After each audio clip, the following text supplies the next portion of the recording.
Muito bem, estamos de volta. A Vida e Saúde hoje todo especial, aliás, essa semana toda. Você que está chegando agora, bem-vindo, bem-vinda. Nós vamos tratar aqui nesses programas, ao longo dessa semana, sobre sentimentos, a ciência ou desistir. E eu não poderia deixar de oferecer para você esse material aqui, que a Novo Tempo preparou já há algum tempo, tratando desses assuntos que têm atormentado, que têm dificultado tantas vidas. Nós estamos aqui com Sentimentos, a Ciência do Existir, o guia de estudos que tem abençoado muitas pessoas. E logo na lição 2, nós temos aqui um importante assunto que você pode se beneficiar. Deus se importa com você. Nas situações de dificuldade, nas situações de luta, Ele está ao seu lado. Muitas vezes você talvez não tenha a sensação ou o sentimento mesmo. Deus está pertinho de você e quando você lê, quando você busca na Bíblia promessas e compreensão de tudo que você está vivendo, você tem a possibilidade de caminhar mais firme e de encontrar saída para as suas dificuldades. Eu quero chamar você para ligar para a gente agora. Nosso telefone está aberto, tem muitos operadores aqui esperando a sua chamada e você vai pedir o seu guia de estudos Sentimentos, a Ciência do Existir e ele vai chegar aí gratuitamente para você pelos correios. Vamos aproveitar essa oportunidade? Liga para cá no nosso telefone que é 0 operadora 12 2127 31 21. Você também pode usar o WhatsApp para fazer esse pedido. Nosso WhatsApp é 12 98244 4449. Basta dizer que quer receber aí o seu guia de estudos e nós vamos dar continuidade a esse atendimento. Agora, falar sobre suicídio nem sempre é uma tarefa fácil, não é mesmo? Encarar a vontade de morrer ou a falta de interesse em viver causa, sim, estranheza, porque interrompe o curso natural da vida. Porém, o suicida nem sempre deseja mesmo morrer. Ele não sabe, talvez, como continuar vivendo com aquilo que é para ele um beco sem saída. Mas sempre existe uma saída. E hoje nós conversamos com o Dr. César Vasconcelos sobre esse assunto e nós queremos entender aqui quais são os sinais, os motivos pelos quais alguém chega a pensar em acabar com a própria vida. Dr. César Vasconcelos, bem-vindo. Prazer enorme recebê-lo aqui, falando de um assunto tão importante. Isso. Muito obrigada. E eu quero agora convidar você aí de casa para fazer parte dessa conversa aqui com o Dr. César, comigo, contando a sua história, contando sua percepção quanto a esse assunto do suicídio. E você pode usar o WhatsApp, nosso WhatsApp agora, para comentar sobre o assunto do programa de hoje, que é suicídio, como enfrentar, como vencer. Nosso WhatsApp é 12 98266 0004. Já salva aí, porque ao longo dessa semana você pode conversar com a gente sobre os assuntos que vamos trazendo aqui ao longo do programa. Você também pode usar o QR Code aqui na sua tela para falar com a gente e nós vamos aqui trazendo as suas participações ao longo do programa, mas especialmente mais no final, aqui lá pelo terceiro, quarto bloco, nós vamos trazer apenas respostas às suas inquietações com o Dr. César Vasconcelos. Dr. César, falar sobre suicídio passa por muitas dimensões dos sentimentos, né? E cada um de nós tem histórias diferentes, traumas, dificuldades, e a gente sabe onde é que pode pegar. E o suicídio, ele talvez seja visto como uma saída, na verdade, ele quebra o ciclo da vida. Eu quero saber, doutor, como é que a gente pode, de maneira geral, ter uma percepção correta, mesmo diante de um turbilhão de emoções que pode estar passando uma pessoa que pensa em tirar a vida? Você sabe que o mundo está ficando cada vez mais complexo, mais difícil, em função de situações sociais, econômicas, políticas difíceis, né, Teru? Então, a gente tem, assim, uma dimensão psicológica, comportamental, relacionamentos que se complicam por alguma razão, que começa a fornecer uma ideia de morte. Você tem os fatores psiquiátricos, que são algumas patologias, algumas doenças que alguns indivíduos têm, que podem também ter um alto índice de suicídio. E você tem as causas sociais, vamos dizer assim, uma dimensão social, como eu falei, um país com ditadura pesada, você tem empresas com abuso na empresa, enfim. Então, e isso vai junto com alguma pessoa que talvez tenha uma fragilidade, alguma pessoa que talvez não tenha desenvolvido ao longo da vida uma capacidade melhor de lidar com a dor emocional. Então, as dores emocionais atingem essa pessoa de uma forma diferente de que atinge outras pessoas. Então, tudo isso pode começar a conduzir algumas pessoas para a ideia de acabar com a vida, né? Agora, a gente vai dar uma olhada agora em alguns motivos que as pessoas podem, de repente, pensar na possibilidade de suicídio. Nós temos aqui uma dinâmica, doutor César, mostrando um corredor com várias portas. São as portas da nossa vida. Às vezes a gente tem a parte social, a parte econômica, a parte de sonhos e projetos, os relacionamentos. E nesse corredor aqui, nós às vezes vemos as portas se fechando, perdas ao longo da vida. E, às vezes, a gente tende a olhar só para uma parede, um muro, na verdade, né? Não mais portas. Nós vamos aqui, olha, simbolizar alguém caminhando pela vida e realmente já com uma predisposição, uma frustração aqui em andamento. E em algumas portas que a gente pensa em encontrar saída, vou trazer para cá, olha, os relacionamentos podem trazer grande decepção. Podem sim, a gente até vê na mídia, ou escuta, né, de pessoas que cometem suicídio porque não toleraram a perda, o rompimento, seja namoro, noivado, o próprio casamento, né, ou descobrem uma traição.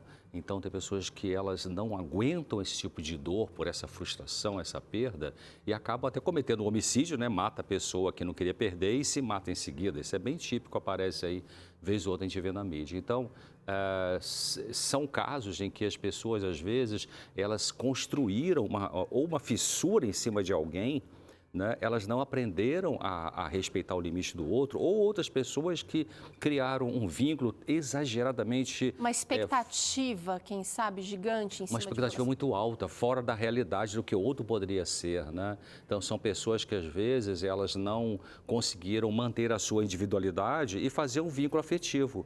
Quer dizer, a individualidade, ela emergiu, ela entregou tudo naquele relacionamento, e quando o relacionamento rompe, seja por morte, divórcio, infidelidade, enfim, abandono, então essa pessoa não aguenta porque ela não conseguiu estruturar ela mesma, né? Ela não teve esse papel de quem sou eu sou o outro, né? Então aí é uma ideia que pode começar a pensar, melhor é morrer porque eu não aguento viver com essa perda, né?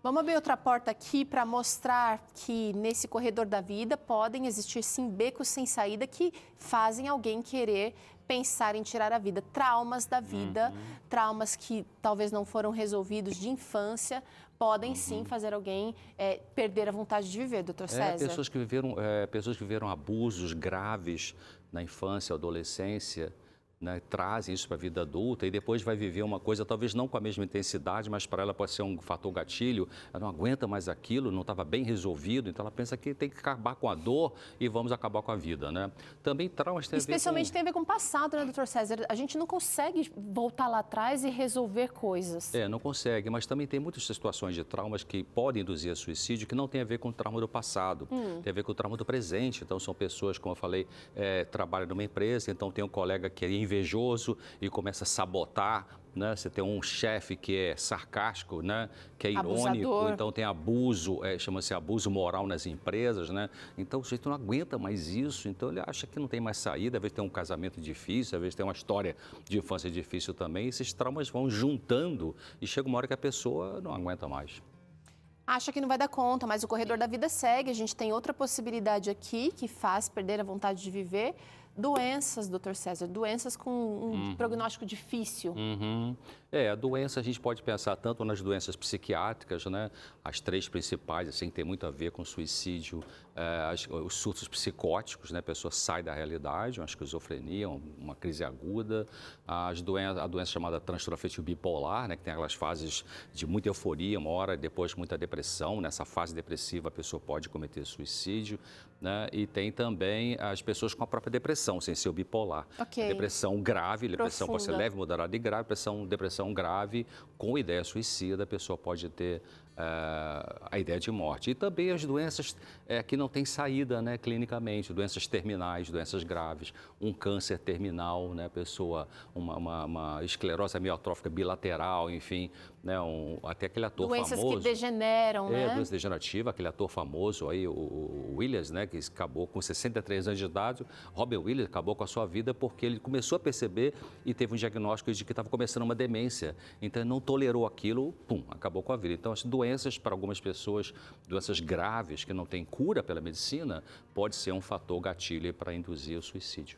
Agora, é interessante, doutor, que a gente está, assim, tratando de temas que têm sido trabalhado, que têm sido falado mais abertamente na mídia, mas que ainda precisam de um toque pessoal para que a pessoa decida ou seja firme com a questão de não tirar a vida por conta desses problemas, dessas questões, né? Olha esse outro aqui, que também pode ser uma questão definitiva quando a dificuldade chega com relação às finanças, o dinheiro. Nós tivemos, há um tempo atrás, alguns anos atrás, aquela mudança econômica no Brasil em que muitas pessoas, muitos pais de família tiraram a própria vida. A pessoa tem uma bancarrota, tem uma falência, né? Ou a pessoa vai ser demitida do emprego, ela precisava daquele emprego, né? E acontece com pessoas, com funcionários mais simples, né? Até com o executivo. Vergonha por ser descoberta com uma corrupção, alguns também podem se matar em função também desse sentido aí. Mas a coisa principal para a gente pensar aqui e transmitir para o pessoal de casa é por que essas pessoas fazem isso, né? Que a gente vai voltar a falar isso mais adiante. Quer dizer, não é que você perdeu dinheiro, vai ter que se matar, não é isso. Mas o que mais que havia na cabeça desse indivíduo que por causa de uma questão financeira acaba uma situação trágica, né? Última porta que eu quero trazer aqui, doutor César, e aí a gente está abrindo portas com a esperança de encontrar uma saída, mas na verdade a gente está vendo aqui que na visão daquela pessoa é um beco sem saída, é uma parede, a própria morte, a perda de alguém, um luto, né? Um luto de repente não trabalhado, um luto que está sendo muito difícil de ser vivido, pode também chegar, levar as pessoas a sentirem o desejo de morte também. Pode. A gente sabe que quando a gente vive qualquer tipo de perda, né, Teru, seja demissão de emprego, rompimento de relacionamento, a morte de uma pessoa querida, né, a gente entra no processo normal de luto, né, que tem aquelas fases descritas pela psiquiatra americana Elizabeth Kubler-Ross, você tem a negação, a raiva, a depressão, a barganha, depois a aceitação, mas tem também, a gente estuda na medicina, na psicologia, na psiquiatria, o chamado luto patológico. Luto patológico é um luto doentio, é um luto que se estende além do normal, não só na questão do tempo, mas na questão da complicação da pessoa lidar. Porque o luto normal, né, a gente acaba passando por um processo.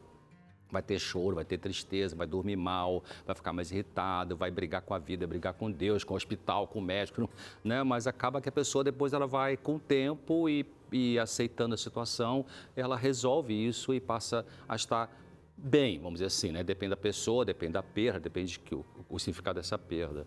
Mas no luto patológico, realmente a pessoa, ela complica, ela não aceita a perda, ela começa a se atacar, ela começa a se depreciar, ela começa a se revoltar contra Deus, se revoltar contra todo mundo. E aí começa a caminhar para a ideia de que já fizeram isso comigo, a vida fez isso comigo, Deus fez isso comigo, então eu acho melhor eu acabar comigo também.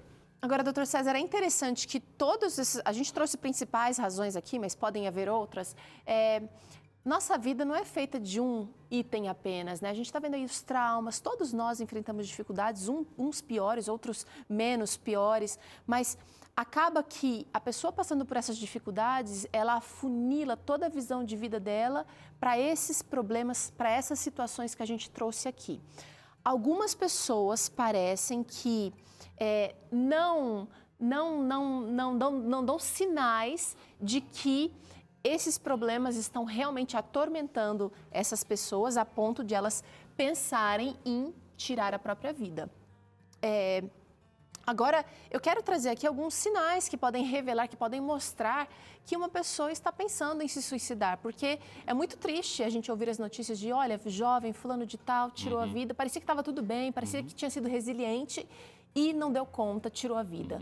Então, vamos trazer agora sinais, gente, mudança de comportamento e de humor. Que tipo de mudanças, doutor César? O familiar começa a perceber que o indivíduo está mais triste, está mais isolado, está mais quieto, às vezes fica mais irritado, né? Então, o comportamento dele está diferente. A família percebe que ele não está o mesmo, né? Então, esse é um sinal. Outro sinal aqui, olha, de repente, essa pessoa começa a recorrer ao uso de drogas, uso de álcool e passa a ser dependente. Ele pode já ter antecipadamente uma dependência química que piora com a perda, né?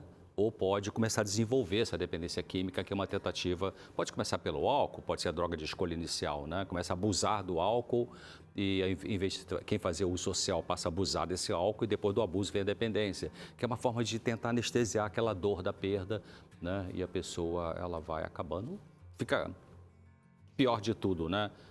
Aqui tem outro, né, Teru? Pode puxar.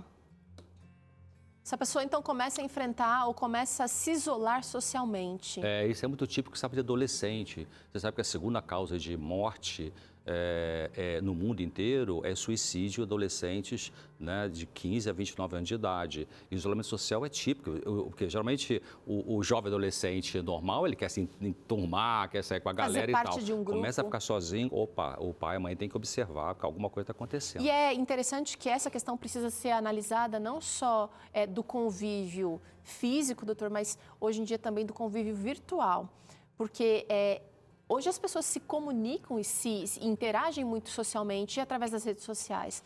E aí esse isolamento, ou pode ser um isolamento ou um próprio bullying, né, pode acontecer virtualmente também. Então a gente tem que estar atento a esse universo também, né? Exatamente, porque imagina, então, fica até mais assim, mais palpável se o jovem começa a também se isolar das redes sociais. Então isso é grave, né? Um sinal grave, porque alguma coisa está mexendo com esse indivíduo até o ponto de que não só presencialmente, mas virtualmente ele está se afastando, né?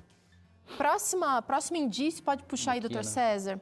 Próximo indício de que alguém pode estar pensando tendo pensamentos suicidas, seriam movimentos de despedidas. Que movimentos esses seriam os mais notados, doutor César? O familiar que está pensando em suicídio, em se matar, se vai completar ou não, a gente não sabe, mas ele começa a falar assim, eu queria estar junto com a pessoa, aí cita alguém que já morreu, né? Eu acho melhor fazer meu testamento de uma vez, né? Ou então ele vai fazer um seguro de vida, né? De repente resolve fazer seguro de vida, né? Então começa a falar em, essa vida está muito pesada, já não aguento mais assim, por que não acaba logo? São frases típicas, né, de pessoas que estão elaborando uma ideia suicida, o que não quer dizer que vai realmente praticar, mas já está um sinal de sofrimento, né? Mas de repente, gente, vivendo isso aqui, olha, eu achei essa ilustração um tanto quanto forte, mas de repente essa pessoa que está escapando essas falas, assim, ela está sentindo um peso da confusão dessas ideias, da confusão de sentimentos, uma nuvem negra e aquela nuvem chovendo, né? De repente, essa pessoa pode estar enfrentando mais um sinal aqui dos pensamentos suicídio, que é a depressão severa. Pode ser... Diferente de uma depressão que a pessoa simplesmente não tem vontade de reagir diante da vida. Ela está pensando em acabar com essa vida. Porque pode ser duas vias, né? A pessoa tem uma perda importante, mas não tinha depressão antes, e ela teve uma perda importante, que ela não está tolerando isso junto com outros fatores, e ela começa, então, a caminhar por um quadro depressivo. Ou o contrário, a pessoa já era um paciente de depressão tratada com recaída, e na recaída ela pode entrar no terceiro estágio da depressão, que é o estágio grave, e começar realmente a pensar no suicídio. Então, a depressão severa, realmente é um fator de risco para o suicídio. Doutor César, a gente está conversando aqui muito abertamente sobre o suicídio, que é parte da campanha Setembro Amarelo. A gente fala parte porque existem outras questões ligadas ao suicídio, como você está vendo por aqui hoje. E eu não posso deixar de oferecer para você que acompanha a programação da Novo Tempo esse excelente guia de estudos, Sentimentos, a Ciência do Existir. Ele é um guia de estudos muito leve, muito gostoso. Ele vai tratar aqui de temas importantes relacionados ao bem-estar emocional, mental, vai falar sobre violência, vai falar sobre traumas, sobre ansiedade, sobre depressão, sobre transtornos também mentais, e vai tratar sobre suicídio aqui também. E eu quero te trazer agora a oportunidade de ligar para cá e pedir o seu guia de estudos Sentimentos, a Ciência do Existir. Por quê? Porque ele vai chegar aí para você pelos correios, gratuitamente. E às vezes, toda essa nossa conversa aqui está levando para você informação, mas às vezes você precisa de um tempo, certamente você precisa de um tempo para se conectar com você mesmo, para entender qual é o plano de Deus para a sua vida, mesmo enfrentando essa nuvem negra, essa sombra que tem atrapalhado todos os seus planos financeiros, de relacionamento, seus planos profissionais. Deus é com você. E aqui tem conteúdo que vai te ajudar a abrir a sua mente para buscar compreender a vontade dele para a sua vida. 0 Operadora 12 21 27 31 21 é o canal para você pedir o seu guia de estudos aqui. Nossos atendentes estão esperando sua chamada. Liga agora. Ou então você pode usar o nosso WhatsApp, que é 12 98244 4449. Só lembrando que vai chegar aí para você sem custo nenhum pelos correios e vai ser uma bênção aí. Agora, doutor César, a gente viu aqui como esse assunto é sério e você de casa talvez tenha identificado alguns pontos aí, indícios, e talvez esteja se perguntando, né, o que fazer diante de todo esse emaranhado de sensações, sentimentos. A pessoa normalmente não consegue enxergar saída, doutor César. Me fala, como é que é? As pessoas podem esperar uma porta aberta, uma situação diferente daquilo que elas têm encarado ao longo desses anos, meses difíceis? Sim, eu queria só desdobrar a questão de que tem saída. Né, pessoal de casa, você tem que pensar assim, alguém está pensando em suicídio, tem saída. A saída não é necessariamente ter o que você queria ou que a pessoa queria, mas às vezes sim, às vezes não. Mas tem saída no sentido de que você pode voltar a ter um significado para viver. Porque quando o cérebro muda, sai do estado depressivo, então a neuroquímica funciona diferente, você encontra recurso externo, alguém que te ama de verdade, te ajuda, Deus que te dá graça, né, o tratamento psicológico. Então tem saída sim, mesmo para aquilo que você perdeu e que não tem volta, mas tem saída para você poder viver com dignidade e com alívio até. E é sobre isso que a gente vai tratar no bloco seguinte, mas a gente não vai só conversar aqui, a gente vai trazer para você o primeiro episódio do documentário Sobreviver, que vai aprofundar mais essa conversa sobre o suicídio aqui. E nós queremos trazer aqui a questão de como dar a volta por cima, tão importante. Vida e Saúde vai ali e volta já.